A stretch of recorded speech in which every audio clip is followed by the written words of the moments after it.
3 जून, जैसा कि हम सभी जानते हैं कि 13 जून के अंदर पहली जो मतलब ये है कि इज़राइल की तरफ से जो वॉर हुआ था वो इज़राइल ने किया था ईरान के ऊपर, और जो न्यूक्लियर साइट्स हैं तेहरान के अंदर कुछ बिल्डिंग्स के ऊपर, उसमें कई सिविलियंस उसमें मारे गए, बच्चे मारे गए, जो हॉस्पिटल्स को टारगेट किया गया। इसके बाद में कम से कम 700-800 लोग ईरान की तरफ से यहाँ पर मारे गए।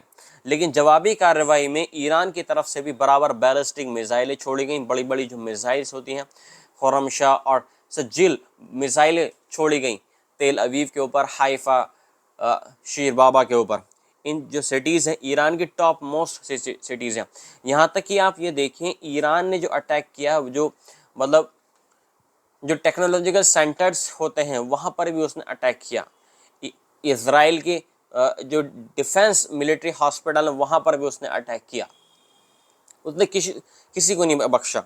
जैसे इज़राइल ने नहीं बख्शा, ऐसे ही ईरान ने नहीं बख्शा।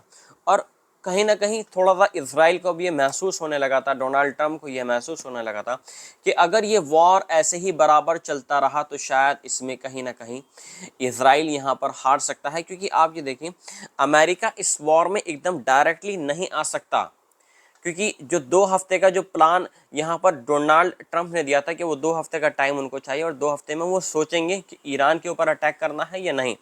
शायद थिंक टैंकर्स ने उनको समझाया होगा, जो उनके एडवाइज़र होते हैं उन्होंने समझाया होगा कि अभी आप जो न्यूक्लियर साइट्स हैं उन पर आप अटैक करिए, ना कि सिविलियंस पर। इसके बाद में देखते हैं कि रिएक्शन क्या होता है।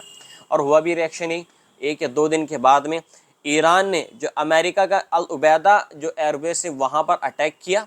लेकिन उसमें अटैक में उसका मकसद ये था, उसको पता था कि अल उबैदा एयरपोर्ट पर जो एयरबेस है वहाँ पर कोई भी मतलब ये है कि अमेरिका का ना तो कोई वॉर प्लेन है, ना ही वहाँ पर डिफेंस इक्विपमेंट है, ना ही वहाँ पर सोल्जर्स हैं। सबको मतलब 3 जून से 19 जून के अंदर अंदर सबको एवैक्यूएट कर लिया गया था और सबको महफूज जगहों पर पहुँचा दिया गया था। लिहाजा यहाँ पर ईरान को भी पता था कि मतलब वो जो अटैक कर रहा है वो ऐसे अटैक जो कर रहा है वो सिर्फ अमेरिका को दिखाने के लिए यहाँ पर कर रहा है, ताकि अमेरिका को दिख जाए कि ईरान यहाँ पर चुप नहीं बैठा है। ईरान के पास में पूरी कैपेबिलिटी है अमेरिका को स्ट्राइक करने के लिए, अमेरिका पर हमले करने के लिए। लेकिन जब ये अटैक हुआ अमेरिका के ऊपर, इसके अगले ही दिन ट्रंप ने पूरी रात मतलब इस बात पर बात हुई है कि हमें और अटैक करने हैं या नहीं।